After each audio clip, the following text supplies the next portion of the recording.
গত বছরের 19শে নভেম্বর প্রধান উপদেষ্টার রোহিঙ্গা সমস্যা এবং অগ্রাধিকারপ্রাপ্ত বিষয়াবলী সংক্রান্ত হাই রিপ্রেজেন্টেটিভ হিসেবে ডক্টর খলিলুর রহমানকে নিয়োগ দেওয়া হয়।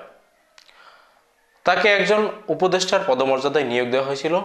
তার মূলত দায়িত্ব ছিল রোহিঙ্গা সমস্যা সংকটের জন্য জাতিসংঘ সহ মিয়ানমারের সাথে সব ধরনের সম্পর্ক স্থাপন করে, সব ধরনের যোগাযোগ স্থাপন করে এই সংকট নিরসন করা। কিন্তু গত কিছুদিন যাবৎ তার দায়িত্বের বাইরে গিয়ে তাকে বেশ কিছু জায়গায় উপস্থিত হতে দেখা গেছে। বিশেষ করে পররাষ্ট্র মন্ত্রণালয় সংক্রান্ত বিভিন্ন জায়গায় তাকে দেখা গেছে, এমনকি প্রধান উপদেষ্টার চীন সফরেও তিনি তার সাথে ছিলেন। যদিও সেখানে এই রোহিঙ্গা সংকট নিয়ে বিভিন্ন ধরনের আলোচনার অপশন ছিল বিধায় তার সেই সফর সঙ্গী হিসেবে অংশগ্রহণ করাটাকে আমরা মেনে নিতে পারছি। কিন্তু এর পরবর্তীতে এসে তিনি পররাষ্ট্র মন্ত্রণালয়ের যে দায়িত্ব, পররাষ্ট্র মন্ত্রণালয়ের যে প্রেস ব্রিফিংয়ের কথা ছিল, সেই প্রেস ব্রিফিং তার উপস্থিতিতে তিনি প্রধান ব্যক্তি হিসেবে করলেন। আর সব কিছুর মধ্য দিয়ে মনে হচ্ছিল যে প্রধান উপদেষ্টা খলিলুর রহমানকে পরবর্তী পররাষ্ট্র উপদেষ্টা হিসেবে হয়তো মনোনীত করতে যাচ্ছেন। পররাষ্ট্র উপদেষ্টা তৌহিদ হোসেনের যথেষ্ট সফলতা আমি দেখছি, কিন্তু এরপরেও যখন খলিলুর রহমানকে পররাষ্ট্র বিষয়ক বিভিন্ন জায়গায় প্রাধান্য দেওয়া হয়েছিল, আমাদের এমনটা মনে হওয়াটাই স্বাভাবিক। কিন্তু উল্টো একটা বিষয় ঘটল।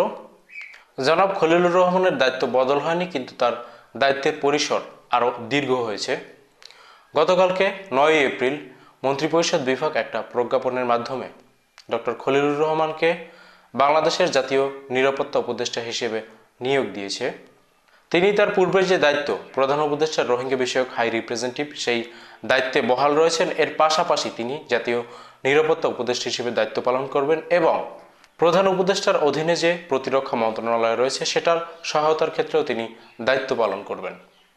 এখন প্রশ্নের বিষয় হচ্ছে, বাংলাদেশে এই খলিলুর রহমান ব্যতীত এই সমস্ত দায়িত্বের ক্ষেত্রে অন্য কোনো ব্যক্তি কি নেই? একজন খলিলুর রহমানকে এতগুলো দায়িত্ব একসাথে কেন পালন করতে হবে? এই খলিলুর রহমানের নিয়োগের ক্ষেত্রে আমরা একটা বিষয় দেখেছি।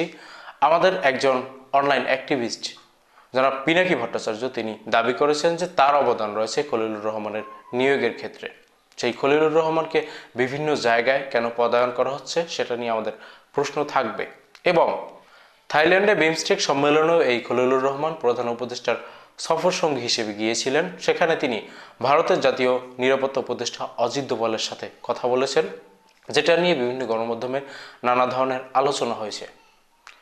অজিত দোভালের সাথে কথা বলার পরেই খলিলুর রহমানকে জাতীয় নিরাপত্তা উপদেষ্টা হিসেবে নিয়োগ দেওয়া, এটার সাথে ভারতের কোনো কানেক্টিভিটি রয়েছে কিনা, কিংবা ভারতের সাথে কৌশলগত সম্পর্ক উন্নয়ন বা ভারতের সাথে কূটনৈতিক গেমের অংশ হিসেবে এই খলিলুর রহমানকে জাতীয় নিরাপত্তা উপদেষ্টা হিসেবে পদায়ন করা হয়েছে কিনা, সেটা আমাদের জানার প্রয়োজন রয়েছে।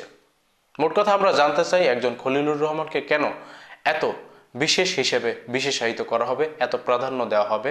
খলিলুর রহমানের আড়ালে কোনো ধরনের ষড়যন্ত্র হচ্ছে কিনা, কোনো ধরনের ষড়যন্ত্রের আভাস আছে কিনা, সেটা আমাদের মোটামুটি স্পষ্ট হওয়া দরকার।